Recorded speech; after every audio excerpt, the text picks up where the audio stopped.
Yes, indeed, powerful people. This is another episode of Breaking the Machine. I'm your host, Ahmad the Poet, alongside my partner, Spank the Bank. What up, though? And today we'll be taking another incremental step in shifting the culture. Today we got a special episode today.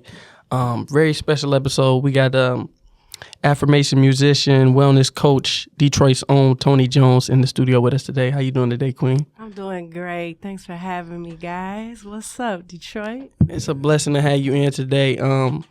It was crazy how it manifested because one of our supporters hit us up and just put us onto your movement and just all the different things that you're doing. And she was like, I see y'all online. I see her on the show. Yeah. And I was like, it was crazy. So it's a blessing that we could actually manifest it in real time. I wanted to ask you, like, what's the importance of starting your day off with positive affirmations? Like, what's the real importance? Because I really don't start my day off with affirmations, but I know it's important. And I feel like I do have affirmations in every day, but it's like subconscious affirmations. Like, like we're going to do this. Like, this is my projections for some goal that I have, but it's not really like conscious. Well, we're all doing affirmations when we start the morning. Y'all know that inner talk as soon as you wake up. Be like, hey, gotta get to this, gotta do it. We all have that. That's affirmation. Affirmation is just a self-talk. That's all it is. And so the intention behind positive affirmations and talking to yourself positive is to set the tone for the day, And I would love to say, oh, that's just a hippie outlook on life. But science and research says that there's power in words. There is a study by scriptures too. And scriptures too. Dr. Emoto did the water studies. He did a whole study to show that, words and intentions are powerful. So it's not just a positive opinion of Toni. This is just literally how you have to set the tone for your mental health and mindfulness about how you want to think about the day. Can you manifest finances? Like manifest it? Because we had Mr. Porter on. He said, I manifested while sitting still. I don't chase the bag. I manifested while sitting still. Can you manifest? Yes, I have. And in this positive community, do you think we view like finances as a negative thing, like getting money, like attracting? So the first question is, do you think we can manifest money? Absolutely. You definitely can manifest money. There's a book called The Energy of Money. And it gives you a science and some practicality around the metaphysics and spiritual notions around manifestation and money mindset. And it's very helpful because it helps you understand your design, the way your brain is set up. And the way that you learn about money, your brain locks in on it. It's like downloading an app. So however you learned about money, whether it's through entertainment, from watching your family saying, I ain't got no money for this. All of that, like that locks in. It's an app downloaded onto your brain. So in order for you to renew your mindset around money, you have to give yourself an updated program, updated information to have a new expansive mindset around money. So when you do that, you upgrade your data as far as your experience. You see what I'm saying? You update your mindset, you update your experience, So we all know it's an inner thing. It's a mind. Everybody talk about that. So when it comes to manifesting money, it's just really doing the internal work to update your mindset. So when the bag does come, you got the mindset that matches it. Now, your next question was what?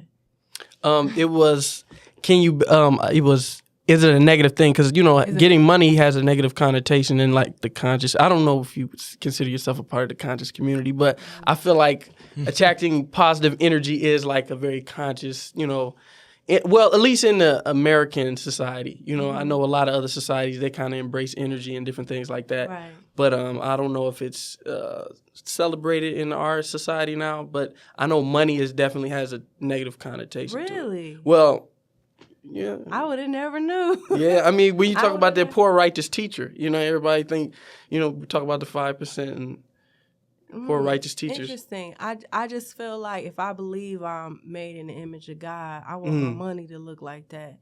I want my experience to look like that. I want my health to look like that. And that's abundant. You know what I'm saying? That's abundance, right? So it's just like, for me, I feel like it's more natural to be in abundance than to be in scarcity. Because you can put a seed in the ground, and it don't just give you 2 cucumbers, 5 tomatoes. It give you more than enough.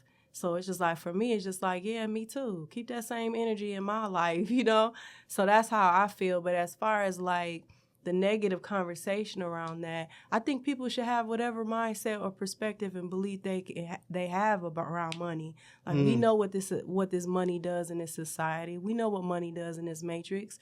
However you choose to believe about money in your own personal life, have that. Eat at that table of the belief that you have. You know, I'm not here to preach what should be working for you. You believe what you want to believe and eat the fruit of that tree. I'm going to believe what I believe and I'm going to eat from my tree. You know what I'm saying? So that's where my head is about the whole money thing. I have a question. What was your upbringing? Like, was this Praise practice? the Lord. Was this practice Clap your hands. That was my upbringing. Like, was this something that was practiced as a child, or like you just not getting into it like a couple years ago, or? It's a 20-year plus journey. Okay. But my upbringing was very religious. It was very strict. You know, I grew up in the church. It was my lifestyle. I loved it. I really did. But, you know, I had my first awakening as a teenager. And so I was very early on, got the call to question everything. Man. You know? And that was very disruptive. Ooh, I know. Familiar to me at that age. I know. And I didn't have anybody point me in the right direction. So I was very lost and disturbed because it wasn't like I was reading something like, oh, the church is this and church, and finding all this stuff up. You know, it was like something that hit me in the middle of service. And I was just like, wait, why am I questioning what I've always known and always loved? So for me, that is when the path started, and it just evolved, you know. Like I said, it's like 20 plus years type of Man, I know what you're saying, because I definitely took that turning point and just started to question. So once you went through that journey, like, did a lot of people like point the finger at you, or a lot of people feel like you was worshiping the devil, or because it's weird, like once you grow up in religion, you know, they got you really just looking at this. I don't know. I could be wrong. The pastor as God. I could be wrong by saying that. But once you question, you know, now they feel like you were going through your own knowledge and understanding. They try to use that scripture. Yeah. You lean out to your own understanding and stuff like that. Like yeah. Now I've had about 6 more awakenings since then. So I'm trying to remember around that what was happening around that time. I've lost a lot of memory around that. But I do remember feeling like, I do remember having some opposition. I don't recall like the memory of what was happening around that time. I remember having some opposition and being misunderstood. But yeah, I don't recall that. But I know it happened. I know it did, because I remember feeling like, man, I just do not fit in nowhere. And I do remember this particular time in my church where we had a shut-in. I remember shut-ins that the youth had in church. No? Oh, yeah, I never been to church. Yeah, the youth shut-ins. Yeah, we never had one. We used to have youth shut-ins. And so I used to ask most craziest questions. Crazy, but they couldn't deny, like, it made sense. Like, I was like, asking some real, can I share the question? Yeah, heck yeah. Okay, so the question I asked the pastor, I said, okay, so Lucifer was created by God, right? Right. I was like, God know everything, right? Right. So when God created Lucifer, he knew Lucifer was going to do what he was going to do, like according to doctrine. Like, this is what I'm asking. And I was like, if God know everything, why would he knowingly create something that was going to hurt his children? And then I was like, if Lucifer is Satan and this dark thing and God created him, where did that come from? Like, did that come from God too? Like, he's of God, so how is he not, like, I didn't understand. I was like, can you elaborate on that? Elaborate on that. My little 16-year-old mind can't handle these questions I got in my head. Wow. So, and he was just like, you ain't supposed to ask God. You ain't supposed to question God. I hate hearing that. I was furious. I was like, how dare you? This is a smart question. You know? So it was like, for me, it was just like, man, I'm really not going to get any clarity. I don't know how I'm going to figure this out. So, but I do remember that. I remember asking questions, and no one could really help me in that. Where did you get your clarity from? Where did I get my clarity from? Good question. I think just staying on the path. You know, I always was, my mother gave me this book when I was a young teenager, like 14, 15, called God Chasers by Toni Jones. and this other book called Sacred Romance. And I remember falling in love with God from reading those books. Like, I felt my connection expand from there. So, and I had early experiences with the divine too. So for me, it was staying on this path, like knowing, like, I know you got me. Like, however you guided me, I know you got me.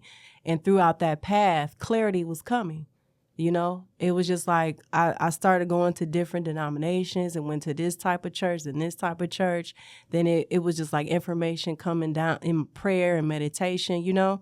So it was just like trusting the path and trusting that God got me no matter what. And I'm just so fascinated with the things that I used to study because I was always seeking, you know, knowledge, you know, and the type of stuff that I was indulging in, I didn't have a fear of, because usually when you have a set of beliefs, you protect them beliefs. Yeah. But I was ready to put it all on the table and be like, I want to put all my beliefs on the table to realize God in a real personal way, you know, get to the truth. Yeah. to get to the truth. So yeah, that's part of my journey as far as getting clarity. You know, I was a seeker at heart because I had got enough information to know, like, this is a one-on-one thing. It's something special about getting intimate with the divine one-on-one. And I was like, I'm going to stick to this, you know? It's funny because when you talk about the money, you just said, you know, just rely on your own understanding. If that's how you see it, then that's how you see it. This is how I see it. Mm-hmm. Was it ever a point in time, like when you reached your own understanding, your own clarity, where you was trying to give it to other people? Because I know it's kind of like that with us. You know, we get a little information. It's like, try this, try this. Me? Like, but now you just like, hey, that's what you do. That's what was it always like that? Man, I got to a point. I got to a point where it was like that. I remember when I was in church one time and everybody was shouting like, you know how I get in the black church or whatever. And I'm looking at the section where people are deaf and they was doing sign language. And I'm just like, something don't add up. Why aren't we learning how to heal these people? Like, this is what Jesus would do. And I'm watching everybody shout and cry and throw their bodies everywhere. And I'm just like, so at that point, I was just like, yeah, something's not adding up. I got to figure this out, you know? And so for me, it was just about realizing that the way that I was going to be revealed truth was going to be an intimate and personal journey, you know? I wasn't, and then from that, it ended up becoming like, I'm finding out the truth. I got to share this with other people, you know? And so out of zeal, sharing with family, buying books, you know, sharing information, what I'm learning from all these different spaces, and no one would receive it, you know, but I wanted to take everybody with me. Okay. You know what I'm saying? And I couldn't. I mean, it was times, I'll say like, maybe a few years ago, you know, I still get tempted to be like, you know, because it's like, you just want the people you love and you care about to be in, to feel what you're feeling and experiencing that type of liberation that you're getting in the mind and your heart. And so when I saw these things growing up where, you know, you see the people in church shouting and people who are sick and not healed, I was just like, I want them to know the truth. Like, we should be learning how to heal, you know? But no one would hear me, you know? It was just like, calm down, relax. We so away from nature. You know? Huh? I mean, because we got so pulled away from nature. That's how I look at it. Like, I don't say nothing to nobody no more. You know, I saw a quote that said, when people lose their connection to nature, that's when people find a home in the synagogue or in churches. It was something like a quote like that that's just talking about when you lose your connection to nature, that's when you start to find, you know, home in churches and temples and synagogues and so on, and doctrine. Nature is God. Nature is a whole vibe. It's a whole temple. Yeah, it is. It's a whole sanctuary. I'm like, how long was I missing out on this? Like, how long was I forgetting that this was the key? I mean, I just went out to a little nature spot that I go to, you know, last week to just relieve myself of stress and overthinking and the times and just the energy of the holidays, you know. And it was just like, yo, and I went back to my car like, man, you can't even sell it. Like, this is too good. It's like, I can't even really capitalize on this. But I'm like, man, people need to know how much of a dynamic connection the body is and the mind is with nature. You know, if they knew that, if it was commercialized and promoted and advertised and campaigned, people would be running to Cranbrook. People would be running down to, you know, these nature parks that are sometimes free, you know, sometimes, sometimes $5, $10, you know, depending, because I know Metro Park is like $10 or so. But yeah. I mean, they say grounding relieves stress instantly, and I've experienced that. Just actually putting your feet on the ground. Barefooted?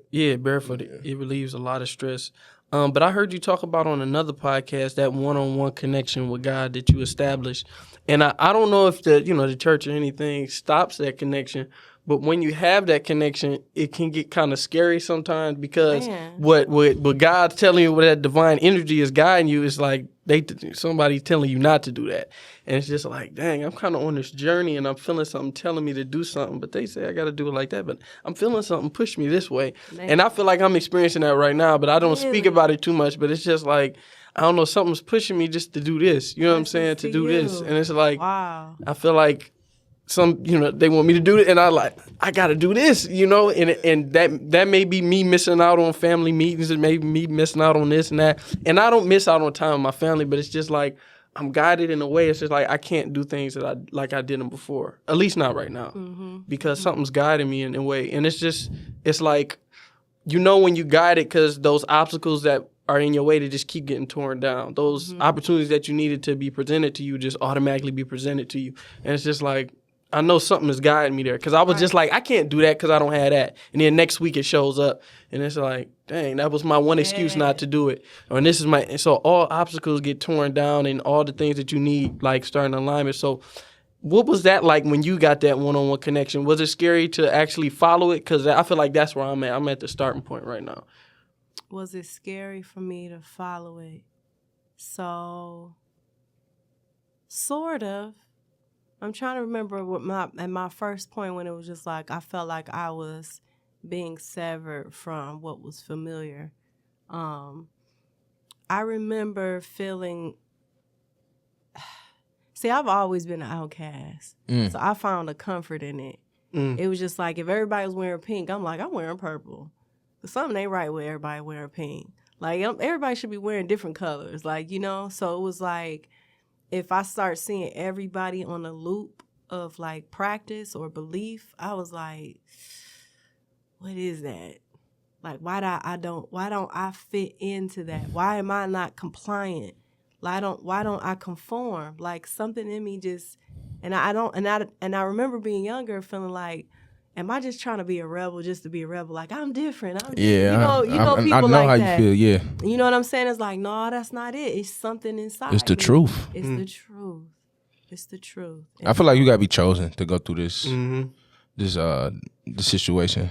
I definitely feel like that. I just feel like you just got to be chosen. I don't know. I got an experience. I'm going to let you talk about it. It ain't coming in my head right now. Okay. Yeah. I mean, and that's kind of, I feel like everybody is chosen in a way. Like, I feel like it's just people who just actually accept their calling. Like, because I feel like, I don't know if there's really any special person to begin with, but I feel like everybody is truly special. It's just, I don't know, some people are just so locked into that matrix that they never really just, like, walk into their special. Well, I say, I like to say that we're chosen because we get to choose. We really get to choose. We have the power of choice.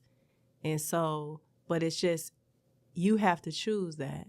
That's how you're chosen, when you choose that choice, to choose yourself, to choose truth, you know? And when you make that choice, you realize, oh, I got to continue to make this choice. This is a commitment. This is a devotion. Because, you know, does that make sense? Yeah, so yeah. I know it's my question now. I got it. Go ahead. So, did you feel like when you weren't going against the routine, the tradition way, do you feel like it's like pleasing people in a way?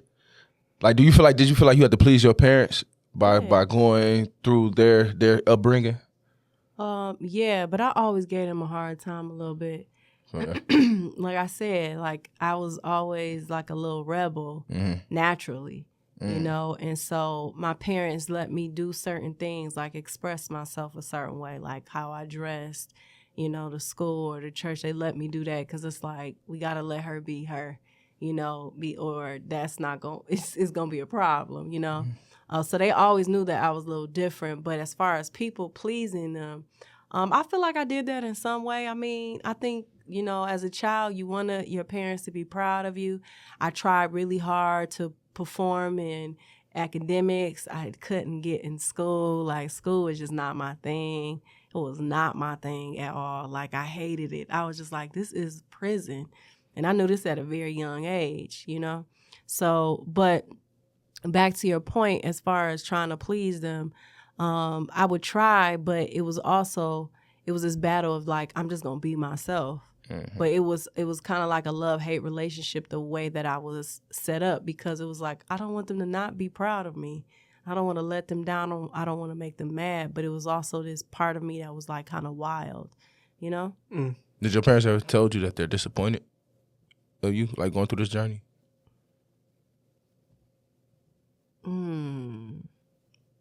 I can't recall if they have. I feel like that's what makes the journey hard to me. It's the separation from the parents, because they think you're going to hell. And I don't know. That's just my experience. Dang, I went, as you talking, like this seems familiar, but again, like no lie, like I lost a lot of memory around that time. You know, because I've come to a place with my parents, with a lot of my close relationships, where I've accepted people for where they're. What they are, where they're at. Who they are. Like, I've grieved the part of me that was a daughter. And I'm not saying that I'm not a daughter, but I'm not attached to the identity anymore. You know what I'm saying? That's deep. So it's like... That went over people's heads. No, for real, they did. You know what I'm saying? So it's just like, I'm more of a fellow, like, part of the human family with them. It's not like, you're my mom, you're my dad. You should have been. It's like, no, you were perfect for the way that I needed to grow. Man. All your shadows, all your lights, all your weaknesses, all your strengths was the perfect recipe for me to be who I am today. You didn't do nothing wrong. You know, you were who you needed to be for me, you know? And so, but that took work. That took work to get to that perspective. I ain't gonna lie. It wasn't no walk in the park. I did a lot of healing work. I invested a lot of money, a lot of time, a lot of energy, you know, and sweat and tears for sure to get to that perspective, because I knew that if I judged them, there was going to be judgment on me from me, and it was going to create this whole cycle of being a victim and then all of this mess. And I saw that and I was like, yeah, I got to figure out how to forgive them and continue to opt into that, even if old timelines of how I viewed them comes up. You know, because sometimes it does come up, maybe once or twice a year, where it's just like, dog, for real? Y'all on that? But I love my parents, you know? They're great. They're really great, you know? And they did their best with what they knew. But yeah. Do you think the loss of memory comes with just letting go of the negative energy? Because I know in meditation they tell you to inhale positive energy, exhale negative energy. And do you think like exhaling that negative energy can kind of lead to just like letting those memories go? I don't know, loss of memory, but just like letting go of negativity. Because like a lot of people don't understand, like the memory sometimes is like very connected to the energy. Like I remember when I was in like a group circle and we was like just talking at one of like, you know, church meetings. I'll just call it a church meeting. And I was just we call them study groups at the mosque. They call them different things in the church. But and I was just talking about my brother's court case and when he got sentenced, and I never spoke about it before. And the first time I spoke about it, I just bawled out crying. I couldn't stop crying. It was uncontrollable. And I found like it was energy in the memory, and like I didn't even know it until I said it. Like the first time that I said it, it was so powerful. I just started crying, and I felt like when you let go of the energy, sometimes the memory can go sometimes. That's a good point. I love how you broke that down. I never knew that. No, it's like it really be trapped in that, and I feel like that's why, because when I mentor a lot of the children, it's like you can see it if they've ever talked about it before, because it's like, you know, if it's their first time talking about something traumatic, because when they talk about it, they immediately like. No, like I remember when I did some trauma work years ago, and I remember something, and I immediately cried. That was immediately because it was like I didn't even know that happened. Mm-hmm. You know, it was just like, and then as soon as I remember what I had on. I remember how the thoughts that I had around what happened. It was just like, oh my God, like that's crazy how my nervous system protected me from the trauma by locking it up somewhere so you don't remember it. You know, and I'm just like, dang, like that's how I had to survive though. You know, so I do believe that. But as far as like releasing the energy of it, and then that's why I lost memory, I don't know. That could be. That's a possibility. I am fascinated by that though. There's certain parts of my life where I do faintly remember, like even as an adult, things that happened 10 years ago. And I'm just like, it's almost like, it's like a movie that you watched at 8 years old. You remember it. You know you watched it, but it's just like, it's a movie. So I feel like certain parts of my past are like a movie. So it's like hard to emotionally identify like, oh, that was my experience. I'm like, no, that's a movie. You know, even when I tell people some of my testimony, I'm like, am I lying? Because it's so far removed from how I was emotionally attached to what happened, what didn't happen, and so on. So, but that's possible that, you know, because I released the energy of it, I forgot about it, you know. I feel like a lot of us just have different attributes. Like I tell my mom all the time, like I feel like I was just the observer of the family. Like I remember every detail of our family history since I've like came into consciousness of knowing that I was alive. I can tell you like chronicleize every detail, but nobody can do it like me just because I'm the observer. Everybody has their own talents. Are you the youngest? I'm the middle child. The middle child, okay. And I don't know, it's just something that I do. It's just like I can tell like I be telling, and that's the reason I brought that up is because it's something I see in my mom. Like she be forgetting a lot of stuff through like some of the most traumatic periods, and I'll just be like, you don't remember that? And she's like, no, I don't remember that. And I'm like, I'm not even gonna bring it up. Like I'm not even gonna dive into it, you know. But that was just, and that's what gave me that realization that it was with me, because I saw that in her. But I wanted to talk about something that I saw. I want to make sure I'm quoting it right.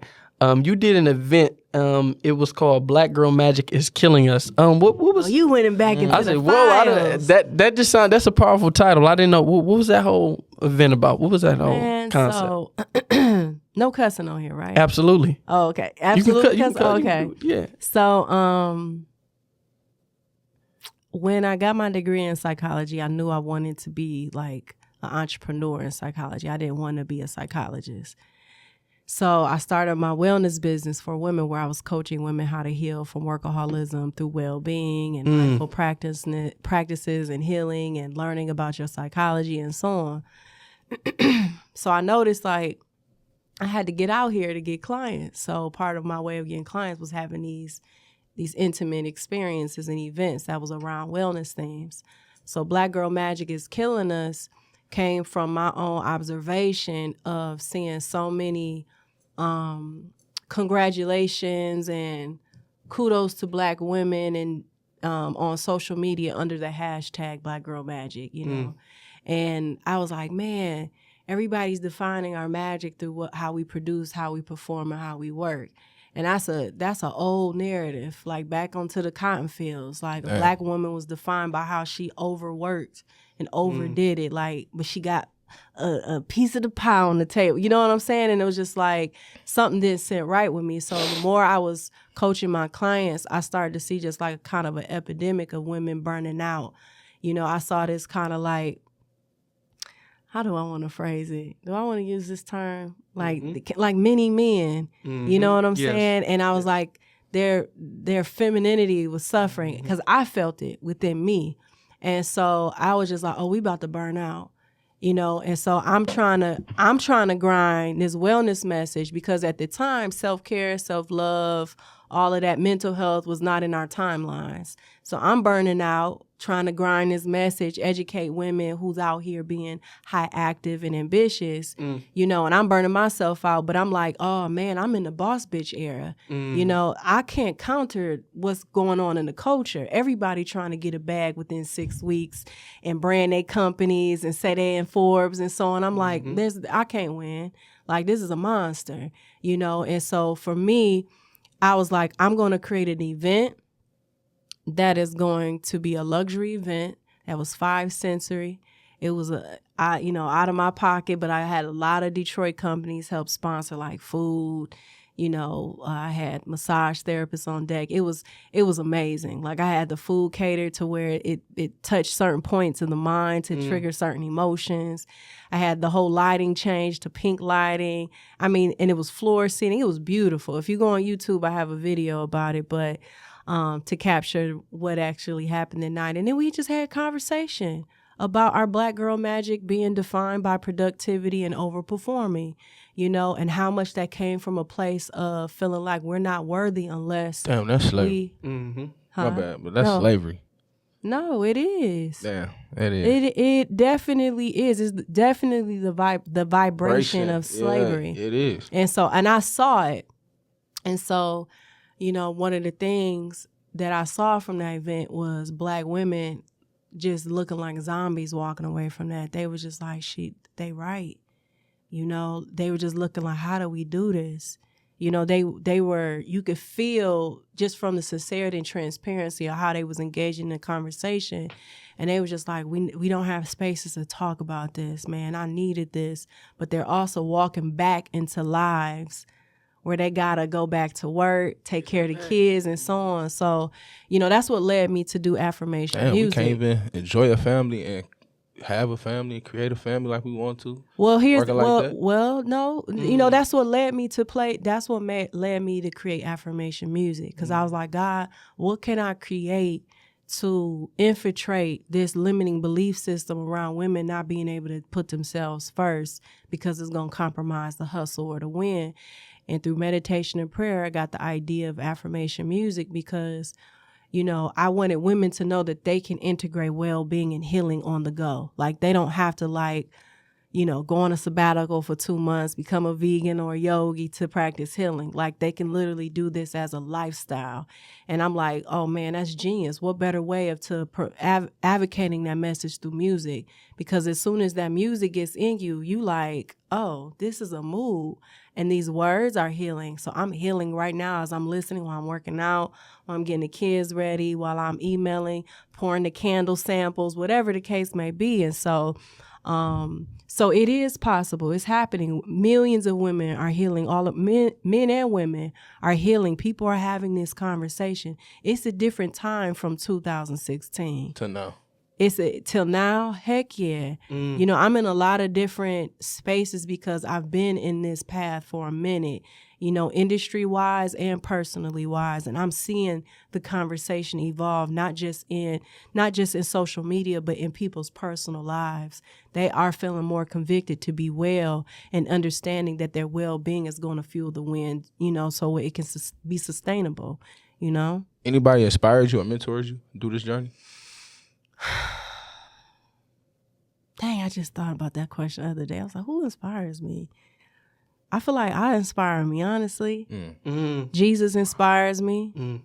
I was always inspired by how Jesus healed people. Like that story was just always like, dang, I want to be like that. You know, I would see pastors and evangelists and stuff like that. I'm like, but can you heal though? Like, can you take 2 loaves of bread and do, like, that's what I want to do. You know, I've been wanting to do that since I was 7 years old. I want to walk on water. Right. Like, I was like, that's what has always arrested me inside. But I didn't have anywhere to, lean on to say, like, how do I heal like Jesus? Like, people going to be looking at me like, just stay holy and stay a virgin, you know?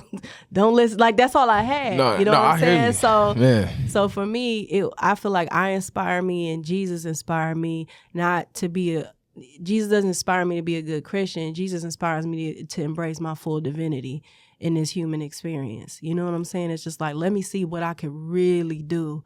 Like, okay, miracles are possible. Okay, how can I do that by just being myself?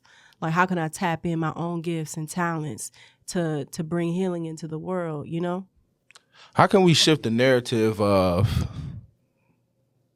like men and women need each other? Because like right now I feel like they still have the narrative of like go independent black woman, which is nothing wrong. But I feel like they kicking out the black male. Okay, so for 6-7 years I've been working with women, and if you guys get familiar with my music, I have a song called F Boys Are Tools of Enlightenment. I have another song called Yoni. I have another song called Relationship Lullaby, and another song called Pleasure Meditation, and another song called Dear Men. And these songs speak to what you're talking about, and it's all about bridging that gap. First of all, dismantling the illusion that we are disconnected, because that's the source of all our pain, is this illusion of separation. There's no way of separating the human family. We're connected to the source, you know, that keeps our heartbeat and the energy of our blood going, like, you know what I'm saying? So we have to first dismantle that we're separate. And the way you do that, I believe, is through start having conversations. We're having too many conversations of what's wrong.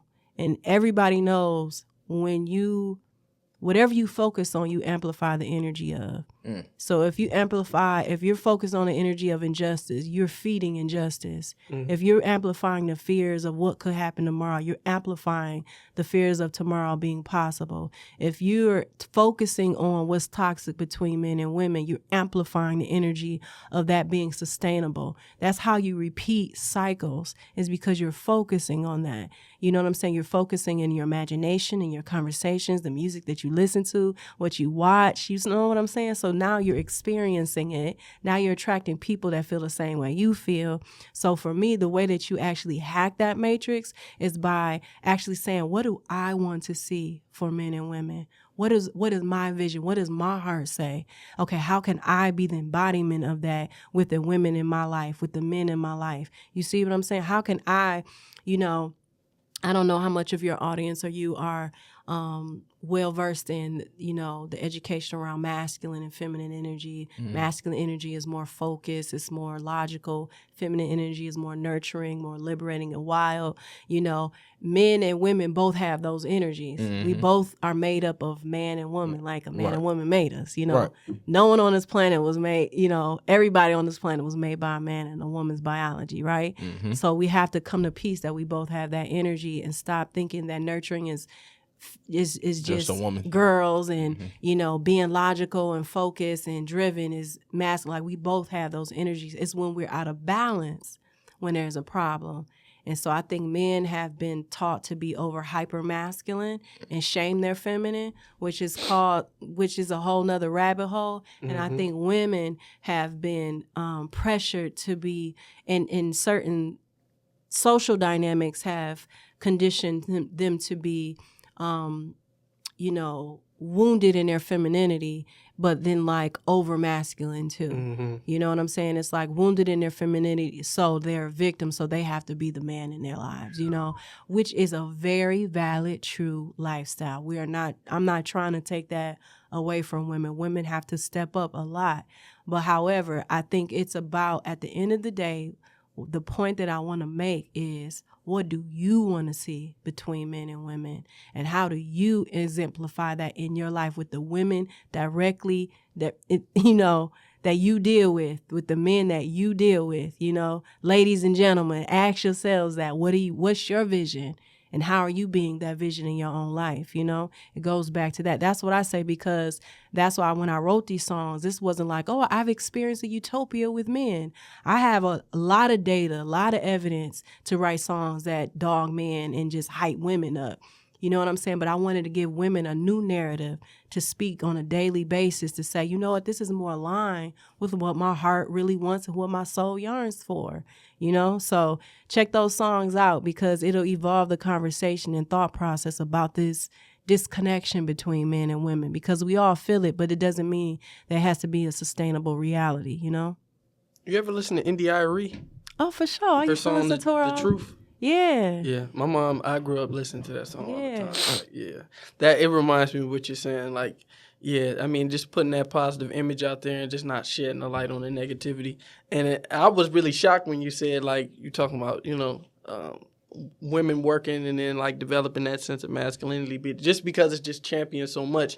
And I'm not, like Spank said, it's nothing wrong with that, but it's just, like, It's I feel imbalance. like, that's how I personally feel. It's just, like, I feel like it's not balance and it's not nature. I don't want to say it like, but it's like, I feel like you're doing it just to prove you can, but do you want to? That's kind of how I feel. Like, me and my brothers, we walk into certain establishments, and I see, certain women working certain jobs. I'm like, I feel like, not to oppress, but it's like, I feel like she should be doing something else with her time rather than sitting there, like, in the front of Walmart greeting people. Like, is that really, like, I don't know. I just feel like work is kind of like, it suppresses people's energy, like, in that way. And I feel like, I don't know.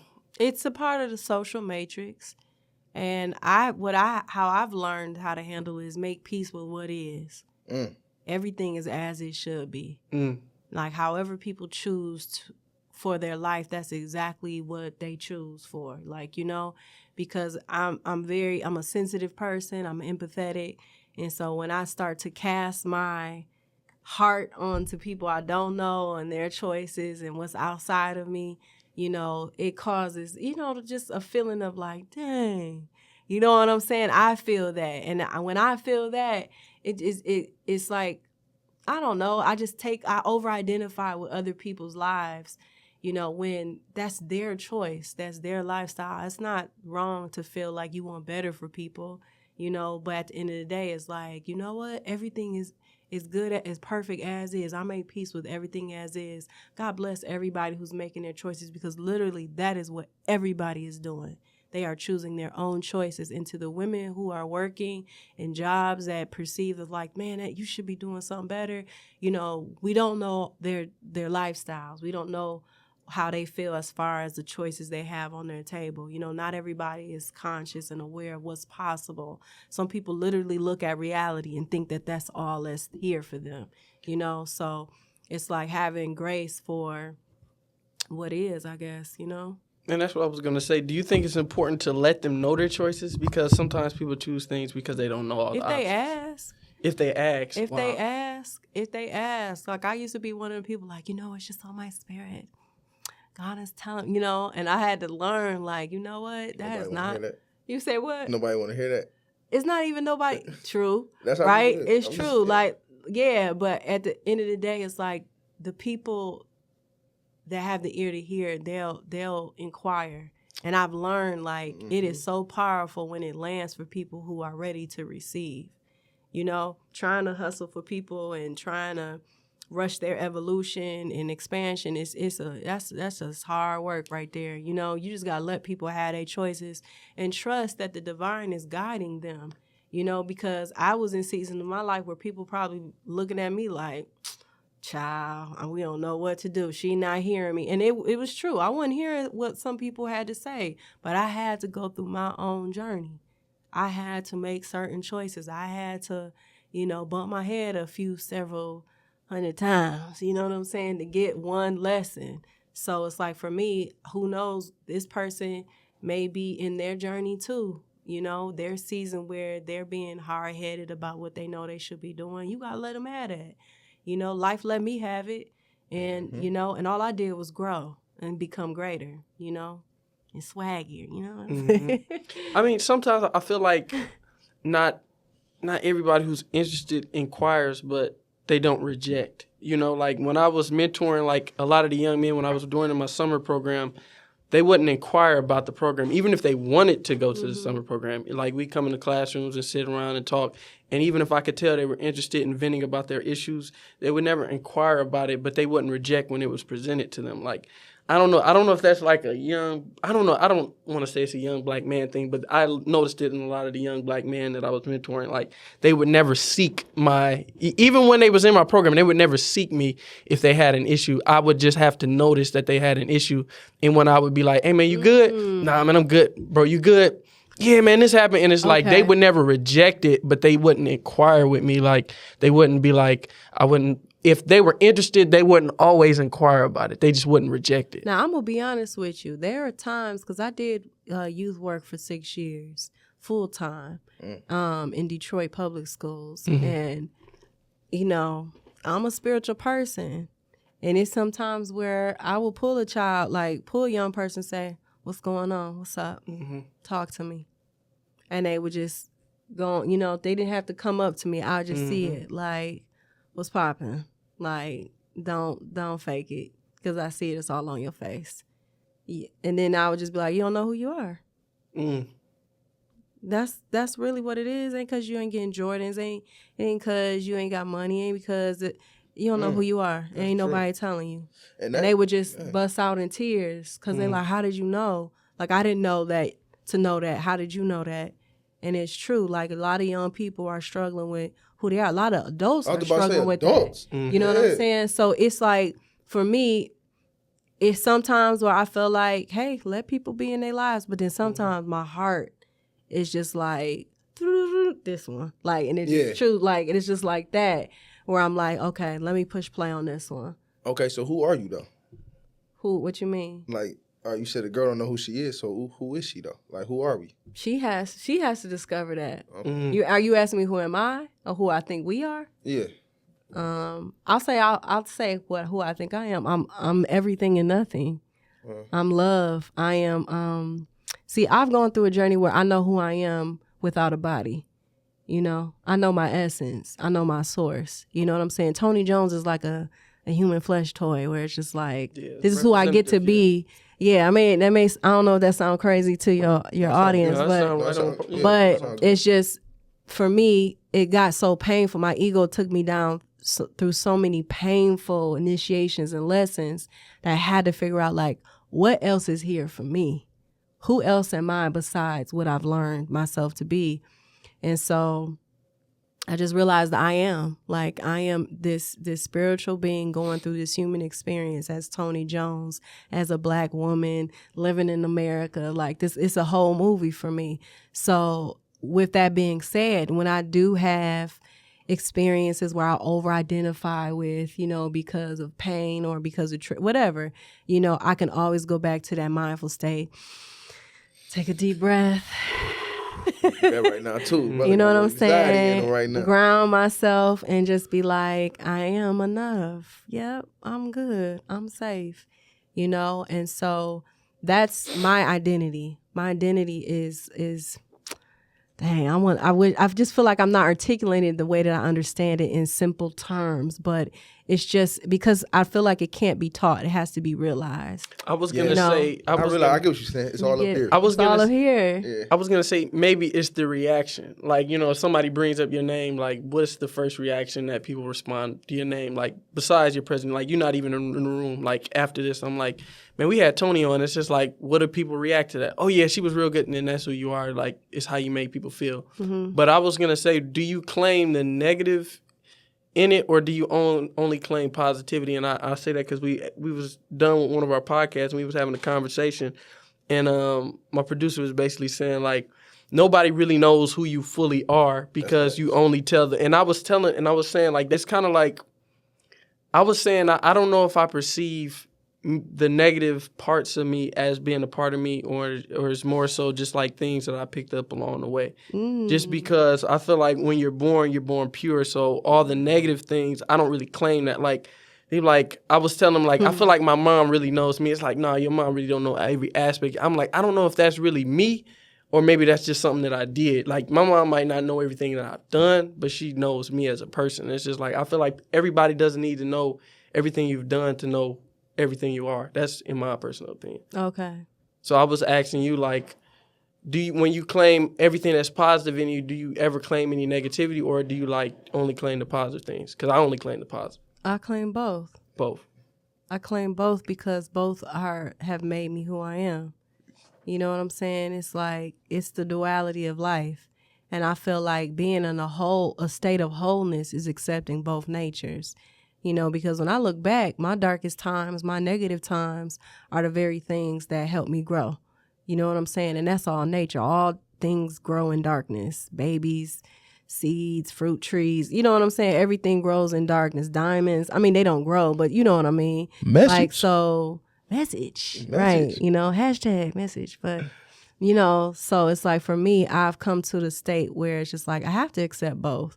That's where my music comes from. Like, it's being able to flirt in the parts of me that I maybe not post on Instagram, but I may share in an interview or, you know, at a speaking engagement to let people know, like, listen, this is what's good, y'all.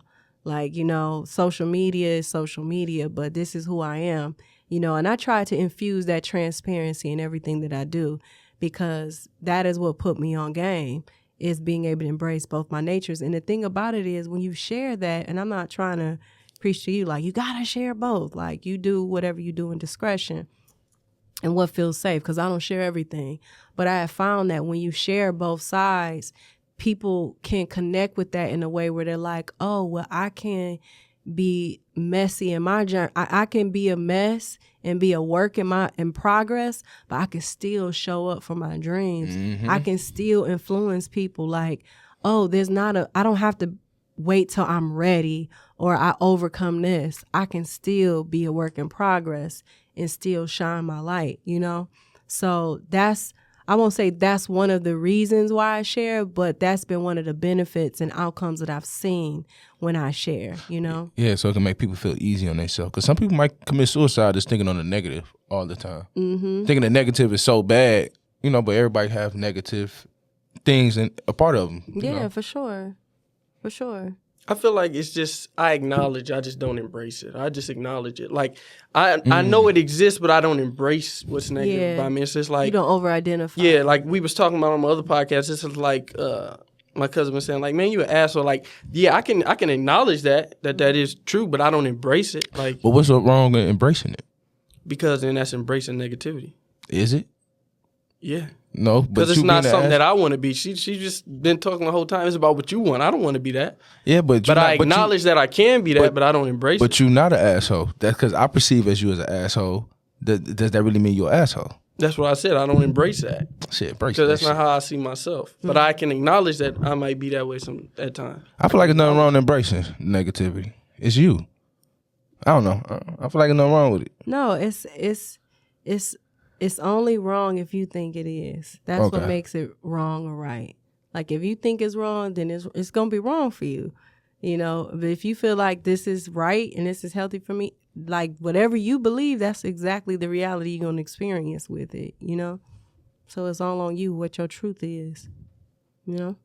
And that's what I feel like that's really what brings peace to people who really just elevate in their consciousness and just understand, like, it's really just what works for you. Mm-hmm. And I feel like that's one of the hardest battles with religion or whatever, spirituality. It's just like pushing one way of doing something on everybody. And that's what we always preach. What's the definition of religion? I need to look that up. I ain't never researched that, but I feel like it's just like unity versus uniformity. You know, we all can come together. I like that. In unity, but it's not always going to be uniform. Yeah. But I wanted to touch on one last thing. I heard you on I forgot what podcast it was. It was with two other ladies. And you said our only purpose in life is happiness.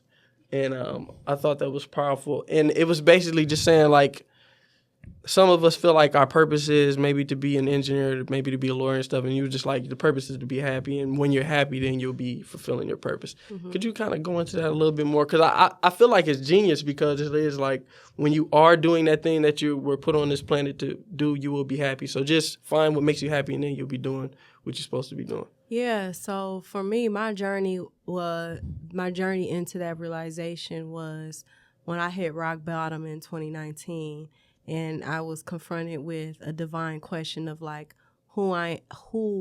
asking myself who I was outside of being valuable to others.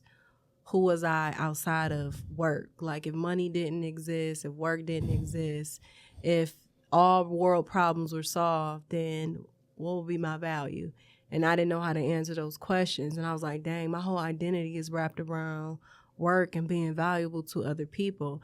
So when 2020 came, you know, December 31st, 2019, I was like, from this point on, I'm going to figure out what it looks like for Toni Jones to live a life that she loves, enjoys, and is proud of, you know, because I was like, I didn't have that intention before. The intention was to save the world and so on and so on. And through that journey of discovering what brought me joy, what brought me that sense of pride of living my life and feeling like it was worth living, was figuring out what I enjoyed, like what hobbies that made me light up, what friends that I felt deeply connected to, like how I felt being alone for long periods of times, months at a time, not dating and having a male's attention. Like these type of things helped me get more core to my truth. And I was like, oh my goodness, my purpose is my inner being, And then I was like, okay, so is life coaching lighting me up? No, it was meaningful for me to do, but this music thing feels way too like home. It feels way too like natural, like I was meant to do this, and it just brought me joy, and I started to see the fruits of it from me just being in a state of joy and happiness with myself. It's not about being happy with a career or position or a gift or a talent. It's being happy with myself. So whatever is removed, whoever is removed out of my life, I can still go back to that aligned state of being well and being able to tap into my joy and gratitude of being like, man, I'm alive. You know what I'm saying? And I know what that tastes like, to have joy and happiness that's not stimulated by something external and outside of me. That's the peace and joy that surpasses all understanding, because you tapped into your being. You have found and realized your beingness is enough. And then once I tapped into that, I was like, oh, we all deserve this. We all deserve to discover and allow things to fall apart or whatever, to give ourselves a chance to discover who we are outside of all of these identities that we have cultivated over time. It's not a bad thing. This is just the school we're in this experience. And then we get the opportunity to really be ourselves and express ourselves. And I think that's a euphoric state when you discover that inner joy, that inner happiness with yourself.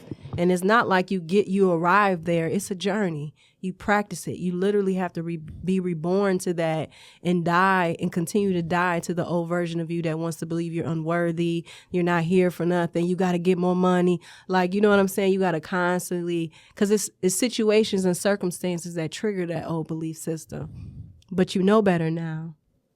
You know what I'm saying? You've grown more. So like, oh no, I know better now. I don't have to believe in the way that I used to believe about myself. So that is a little bit of kind of like the brainchild behind that statement of like, my joy and my happiness is my purpose. And I think that if we all tap into exploring like, am I happy? Does this bring me joy? I'm telling you, it's process of elimination time. You know what I'm saying? Because you start seeing stuff too clear. So you got to be gentle with yourself, because when it gets that clear, you like, wait, am I about to lose everything and everyone? So I know that was my personal experience. No, that happened to me. But I think that's either in the Bible or the Quran. I die daily. So I think that's a very powerful concept. Mm-hmm. But we really appreciate you for coming on the show and just gracing us with your presence. I mean, this is one of those episodes. This is very powerful. I think I know the supporters are definitely gonna feel this conversation and just feel the vibrations in it. So I really appreciate you coming on. Definitely make sure y'all tune in next week for another episode of Breaking the Machine. As always, man. Breaking the Machine. We'll be taking a brief sabbatical around the new year, but we will be back a couple weeks into the new year. Toni Jones, Breaking the Machine. It's a wrap. You dig? You dig.